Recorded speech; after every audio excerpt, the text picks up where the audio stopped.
It's an interesting world we live in. Hi, this is Cristina and this is Liberate the Podcast, where we educate, motivate, inspire, and liberate your consciousness.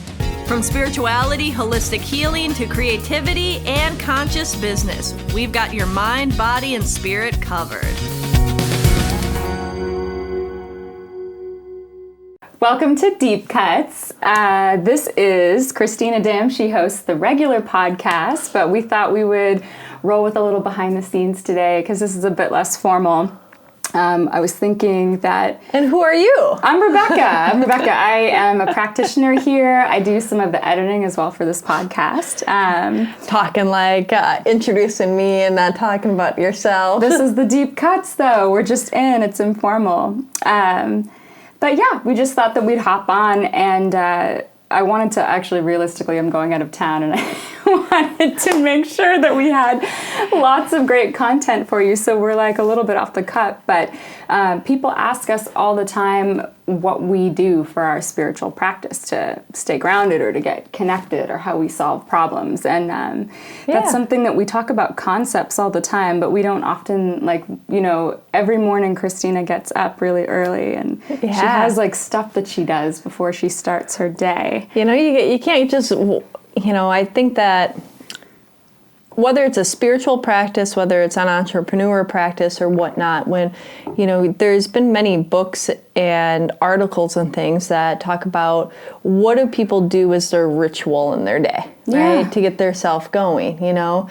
And the people that have an active ritual of some form of habitual patterns, that they tend to be more successful within their career, more successful within their practice of whether that is a spiritual practice, whether that is a growth and development of their self. Maybe people have rituals within relationships and stuff too, like times of when they check in with each other, like every Thursday night is their insight for that, you know. So rituals don't have to be a daily, they can be a weekly, they can be a monthly, they can be, you know, but this consistent thing that you do to kind of hold yourself accountable, ground, or move yourself forward, right? Yeah.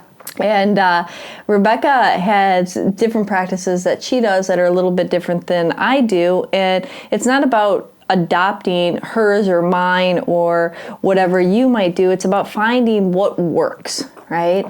It's like diets. Not every diet works for everybody. Yeah, and for you sure. know, there can be a whole fad of people going on the paleo or doing this or doing Atkins or doing, you know, no carb, low carb, whatever the heck it is. But it's finding that diet that works for you. I would say it even should be probably super tailored to each person. And if you're doing something exactly the same as someone else, it's not wrong or bad.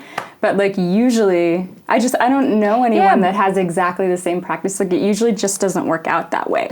Yeah, just like, you know, diets don't work out 100% the same for everybody. But it is a point that you can take something from somebody else, borrow it, try it on, adapt it, you know, maybe alter it slightly or not alter it at all, but add to it or whatever the case may be. For sure. So what's yours?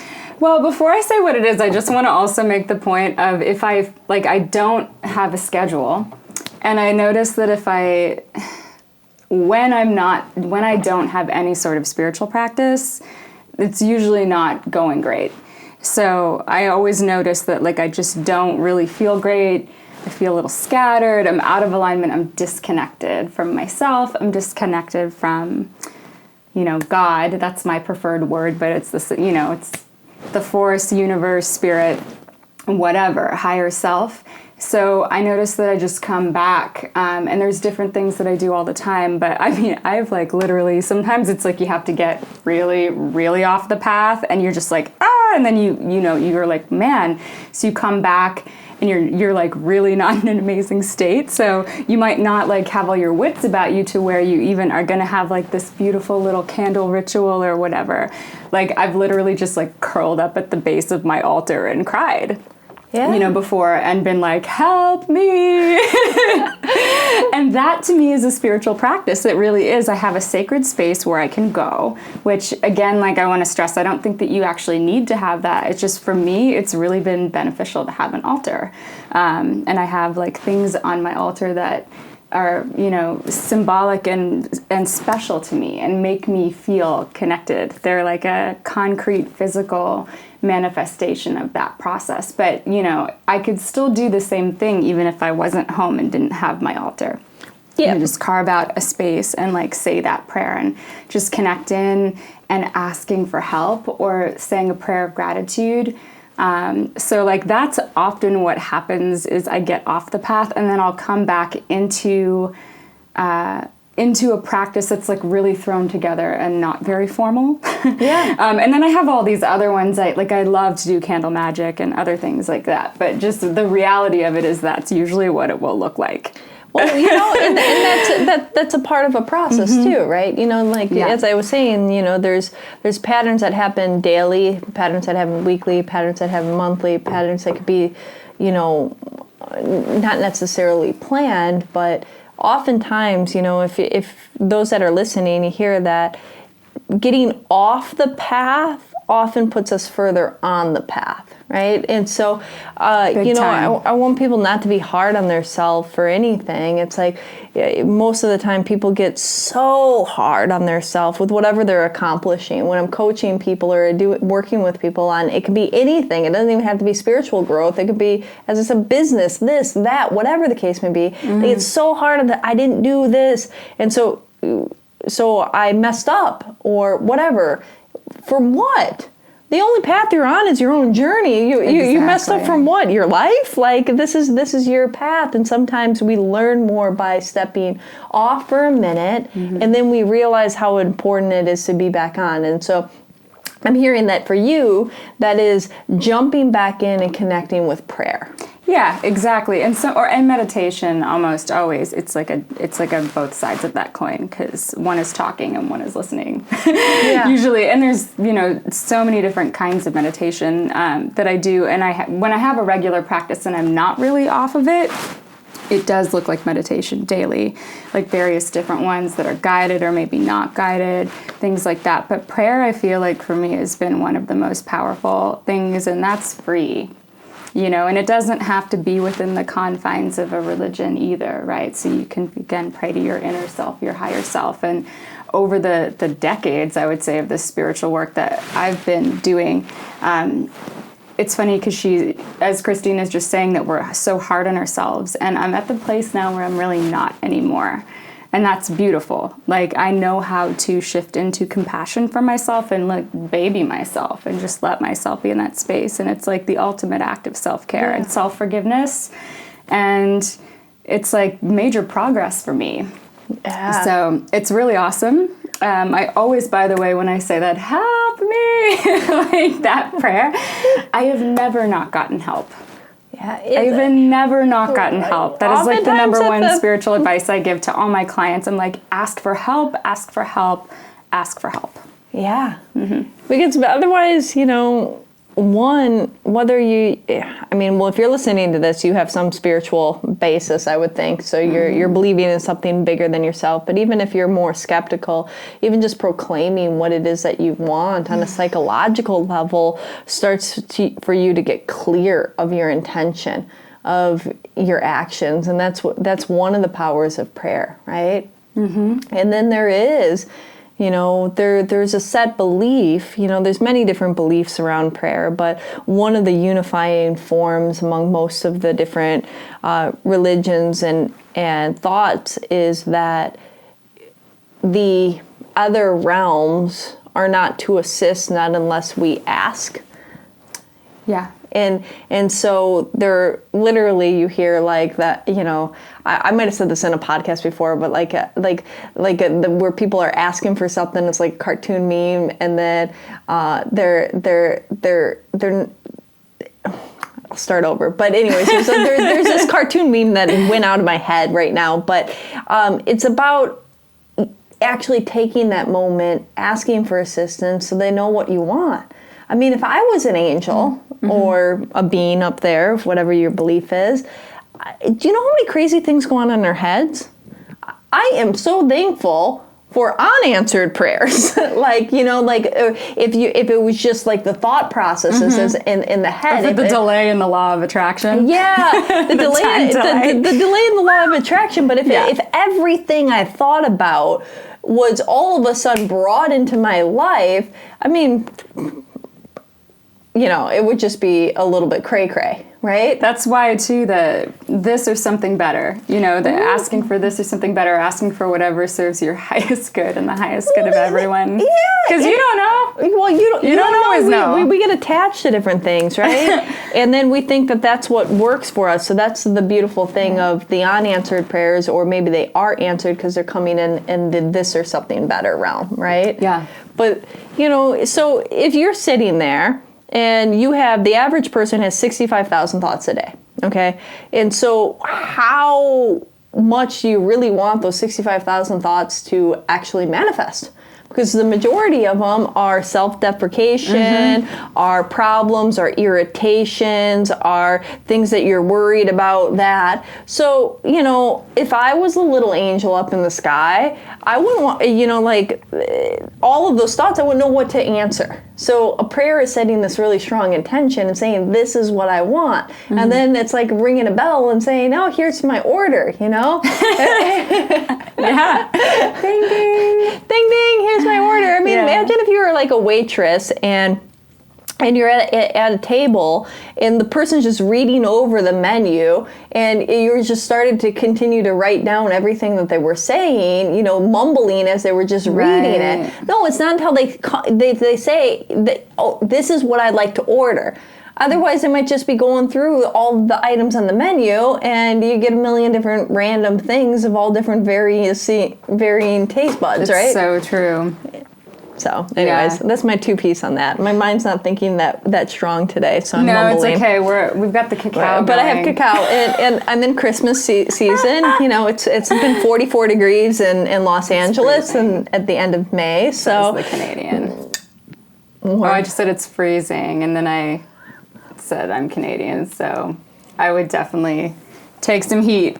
Everywhere else in the United States, it's super warm. It's just like here, it's freezing. I can't deal with it anymore. I'm a sissy. But I know I wanted to talk to you about this because you're one of the few people I know, you get up very early every day. You don't actually really even sleep that much. I don't think you go to bed super early most of the time either. No. Cristina was cut from a different cloth. She doesn't need as much sleep as us ordinary mortals. But she gets up what time? Like 5, 6 in the morning? Yeah, between 5 and 6 a.m. I wake up. Yeah, so I'm like, when I first met her, I'm like, you're always here at work. Like, you must literally have no time for yourself. But she does. It's just very early in the morning. Like, what do you do every day? Well, lately I've been on this obsession with the medical medium. Me too. and cleansing and detoxing. Because remember, it's just as important to take care of our physical as it is to take care of our mental, as it to take care of our spiritual. They're all connected. They're all connected, and the more purified our physical body becomes, the clearer our spiritual body and our insight and our direction too. It's oftentimes why they say a lot of times when people get onto very strong spiritual paths that they eat a very refined diet and they don't eat any dairy or meat or poultry or any of that, because the lighter and the light fruits and vegetables actually help them connect stronger. Whatever your diet is, whatever, no judgment. So when I wake up,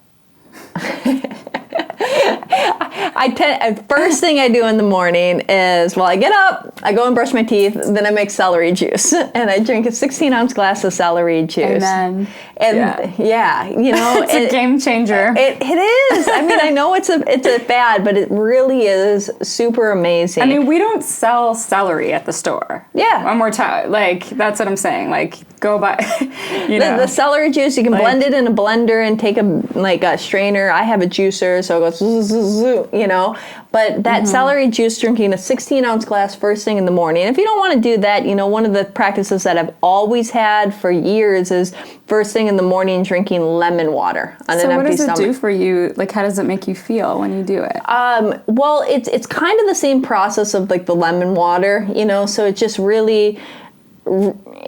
I know that I'm starting out taking care of myself. More than anything, that's what it's doing. And then I often follow the celery juice 30 minutes later with a 16-ounce glass of lemon water because I still have it in my head that I need that. But during that process, I take my time in the morning. I do daily meditation to ground and anchor myself in. I normally sit and journal every morning and thinking about what are the things that I want to accomplish or do for that day. On top of those two things, so the meditation and that, I'll often find myself, I try to do one book a week is my thing for reading. And some of those things I read, and some of it I listen to audiobooks. I'm a big fan of Audible and audiobooks. And so in the morning, I like to get in a good hour or so of reading in addition, Reading is a spiritual practice. It is, and sometimes I will be reading spiritual books. Sometimes I read marketing books. Sometimes I read entrepreneur books. Sometimes I read just great stories that get me lost. Your well. It's filling your well. And it allows me to learn and continue to grow, right? Yeah. And those are what I like to do, and I like to start out my day never rushed. I don't wake up with an alarm ever, so I just allow myself to wake up in my sleep cycle when I'm supposed to. And that happens to be normally it's between 5:30 and 6, but it's between 5 and 6. And that's my ritual. And I'm a coffee component or drinker, I love it. So I still can't get over the coffee. So after I do those stuff, I always have a little bit of coffee. Because it makes your heart happy. Because it makes my heart happy. Yeah. It's my little thing. At that point, I'm already been up for 3 hours before I have a cup of coffee. So it's not like I'm needing the coffee to wake up, but there's something about the ritual of the coffee. Yeah, for sure. For sure.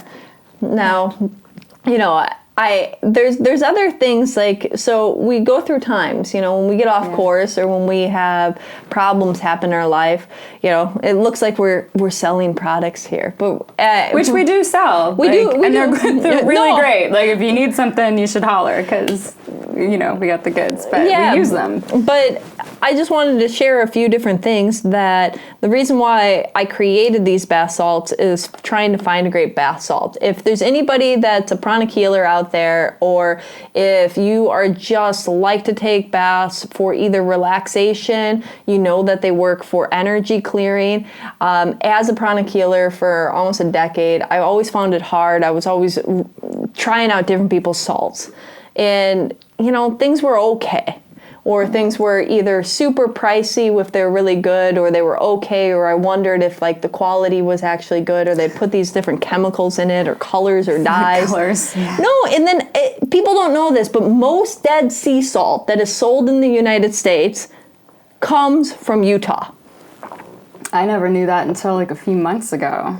So, I was like, all right, well, what about helping heal the body and the spirit, purging and cleansing and restoring and relaxing? So I said, okay, what are the best salts for that? So we put in this bag, I mixed together. Epsom salt is only good for the muscles, okay? It's not a good clearing, so it's good for relaxing. But there's a little in there because we're taking baths to relax, right? But that's only a quarter of the ingredients. And then pink Himalayan salt has so many different vitamins and minerals in it. And so that actually replenishes the body. French gray salt is a super purger. And so you're going to just purify your energy body. You don't want to eat it. It doesn't taste good, but it will purge you. And then Dead Sea salt is also one of the best spiritual salts. And so I mix them all together, add some herbs to it to help out with that energy property of herbs, and then literally charge them and do mantras over them. And so salt has a vibration. It's a living energy. And anything that has a living energy can be programmed. And so you can tell a salt, it has a lower level of consciousness, not like a person or an animal, but it does have a consciousness. So you can program it and tell it that it's going to clear all 12 layers of the aura, purge all of the chakras, and clear the energy. And it actually does. It's amazing. I didn't know any of this before right now. Okay. So I do do that, and I was doing this for myself for a while, and then I decided, well, we should probably sell this stuff because it's really helpful. And so those are the bath salts, and highly recommended. If you do take a bath salt, fair warning, afterwards for about 15 minutes you'll overheat. So just lay on your bed and just relax, because your body is just purging. They're pretty strong, but they're when you use the bath salts, use them when you really need to get just reset. You can add some prayer in the bath. I always do that. Adding prayer, asking for additional assistance, because we're all working on clearing something, right? Yeah. And if you ask for that while you're in there, you're helping with that assistance. Now, when I jump into the shower, I highly recommend this for anybody. I don't care what shampoo or conditioner you use. Hopefully you use something organic and you're not poisoning yourself. But I've become obsessed with adding essential oils to my shampoos and conditioners. And also to the bottom of my feet, I put it in my little puff when I use for a soap. If you have a lot of cleansing and purging to do, use rosemary essential oil. You'll feel it, and then there's this little thing in the nape of your neck here, and it just will clear like crazy.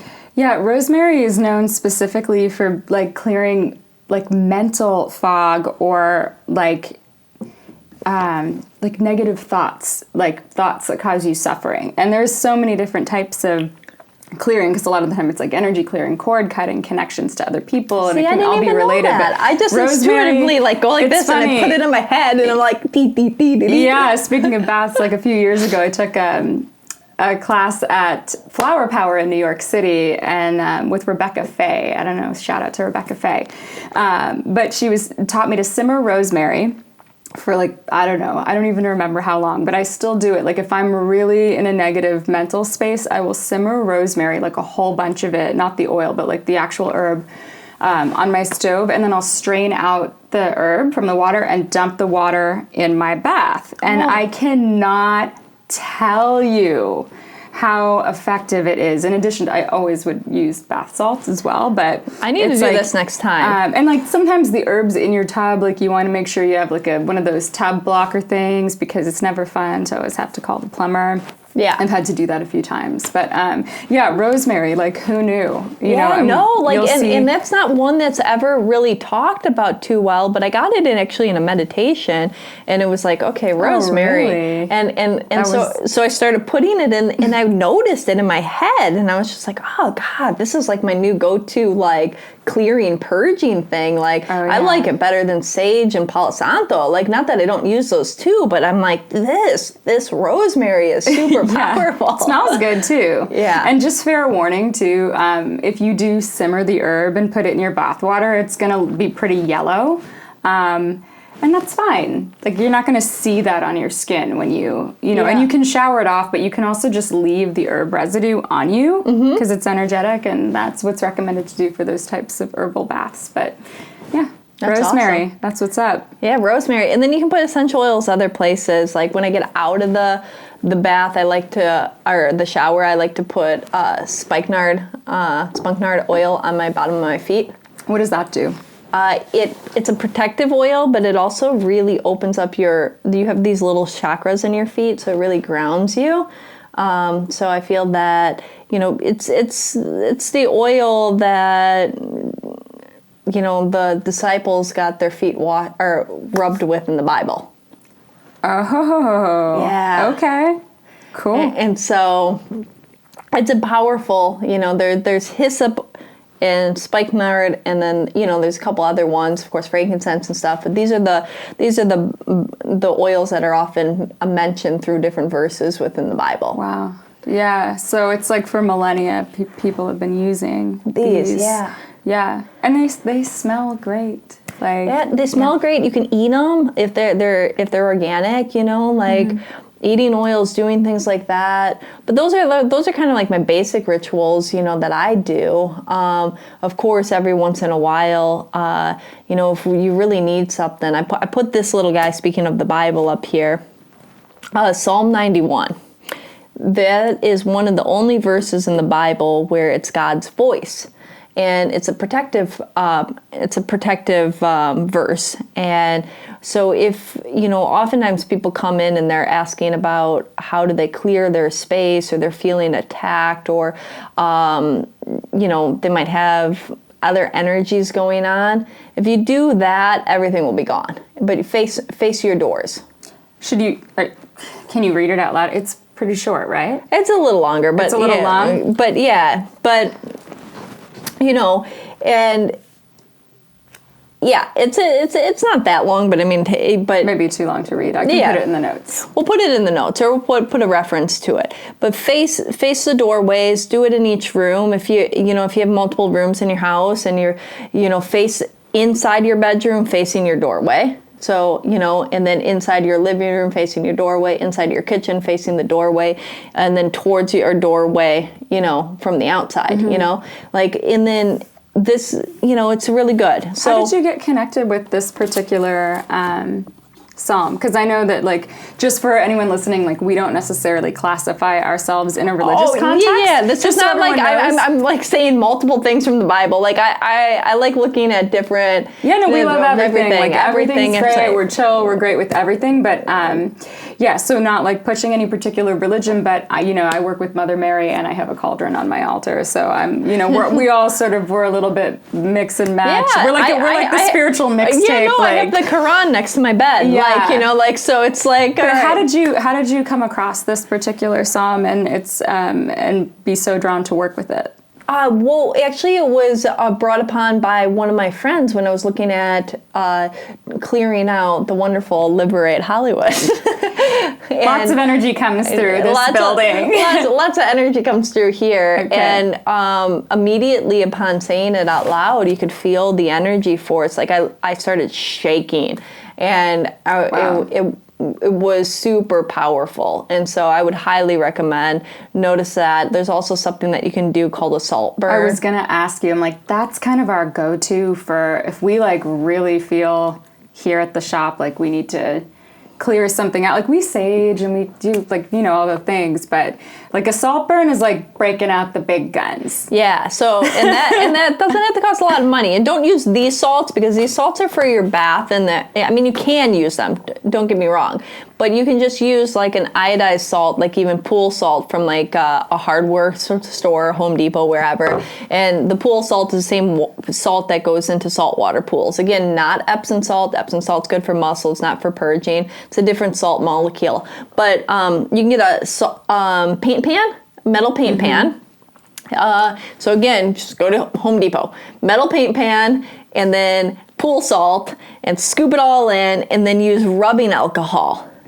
Dump the alcohol. We'll do a how-to on this shortly too, but dump the alcohol on the salt, coat it pretty good. Yeah, a lot, and you can even put a few herbs in there if you want, some sage leaves, some other stuff, and then you light it on fire, and it's probably going to burn for about 10-15 minutes, and then you can do a prayer over it and just say that all of any negative energies, lower vibrations, all of that is being disintegrated and dissolved and soaked up into the salt water and being released as the fire burns. Or salt, there's no water. Salt burn. Just want them to be confused. Yeah.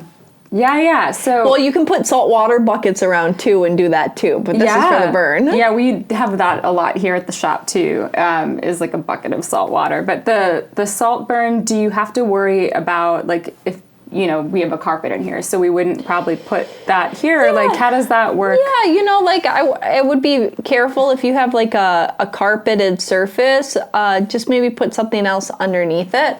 Maybe you have a baking pan or something that can go underneath it, just so that it's not touching directly. It won't smoke though. Yeah, there won't be any smoke. It's pretty good. It's pretty good. Not unless you put a lot of herbs in it, then it'll smoke. Right. But otherwise, we do that, and we tend to do it room to room, and we put it right on the floor, and we don't have carpeted areas, so it. Right. Cool. Yeah. One more, did you have anything else you wanted to say on that? I was going to say one other thing that I wanted to just share that I find myself doing a lot for spiritual practice. In addition to meditation, cord cutting, which I won't even go into that now because there's going to be like a really great free class on that coming up, I think either this Sunday or whenever Nikki's doing it. And then there'll be a how-to video released on how to clear and cut your cords soon too, so stay tuned for that. But I do a lot of candle magic, and that to me is interchangeable with a prayer candle. So like it's kind of witchy, it's kind of Christian, it's kind of like whatever, it's really, you can use crystals and herbs and different colors, and it's really just about your intention. And I started with these larger candles, like these 7-day candles. It's like a little bit more standard in the tradition of, you give it a little bit of time, whatever you're asking the universe to help you with or God to help you with, or your higher self or whatever. And so I wound up starting to use these when I needed help really quickly with something. This would be like if I got in a fight with my boo or, and I was like, I just don't know, like neither one of us are budging. And it's like, I don't know how we're going to work this out or whatever. So I go to my altar, like usually scathing, right? On my meditation cushion. With something like this, like I wouldn't take the time probably to carve, my intention into it or anoint it with oils or herbs or sparkles. Like, I can get pretty froofy and fancy with like the official thing, but this is like very practical. It's like, I need help now, please help me. It's not necessarily demand, but it's just usually you're kind of worked up.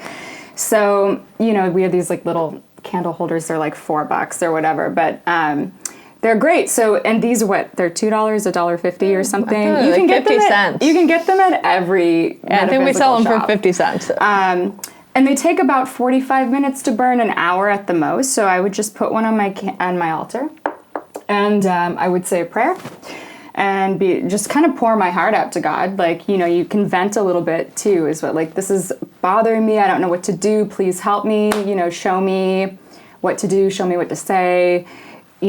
Guide me. Especially if you need a perspective shift, but you're feeling like really, really pissed off. Yeah. You can just be like, I'm willing to see things differently, even if you don't know how you possibly could. That's like a little Course in Miracles trick. And then you just thank the universe for the help, and you light the candle. And there's something about it that, you don't need the candle. You can say that prayer and still receive help. But physical ritual is so powerful because your mind sees that you did something. And there's a physical representation of that process happening in front of you. And you, bam. And I always get my prayer answered. Like, it's not always in the way that you would expect. But, like, I'm talking, like, things, have worked out when I did not know how I was going to budge or have things work out. And it's usually very quick. Very quick. So I love these for that. And that's one of my go-tos when I'm a little verklempt. And I wanted to just quickly say that it doesn't have to just be a candle. And candles are, like more in that Christian or Catholicism type of mindset. But if you look at the ritual of taking and burning something, like if you go into Tibet in Buddhism or just in different Tibetan cultures and stuff like that, it's always incense, and that is the mechanism of prayer. Yeah, that's actually totally could be incense just as easily. So you can do where you put something up in smoke. You use it's using the use of fire, right? And so if it's a candle, it's a candle. It's the intention, and that is the representation. And as it burns, you're getting that assistance. The work is and if it's an incense. Intention, prayer, assistance, and as it burns, you're getting that intention. So, whatever it is that's available for you, and if you prefer candles or if you prefer incense, but it's the point of it is that these are traditions, even if they're slightly different under different belief systems, that they're apparent across almost everything. Yeah, and it's a bridge to surrender, because you have to surrender and ask, for assistance, and it just kind of helps you do that. It's like, but when the candle is burned out, the work is done, and I know that, it's being taken care of. Yeah. So that's like just one of and you can use it when you're not like super upset about something, when you just, want to help or have any sort of wish or whatever, but I just find myself going to these little guys, in a state of overwhelm. But yeah. Love it. Anything else? I think those are, like forever and ever we could talk, but I think that's good for today. Yeah. Well, thanks, Cristina. Thank you, Rebekah. All right. Cheers, you guys. Have a great day. Bye. If you enjoyed this conversation, like it, subscribe, and share it with your friends. If you want some more amazing resources on your path of liberation, head over to liberateyourself.com and sign up for our mailing list. Connect with us on Facebook, Instagram at Liberate Hollywood, all one word, or Liberate Emporium, all one word. Until next time, liberate yourself.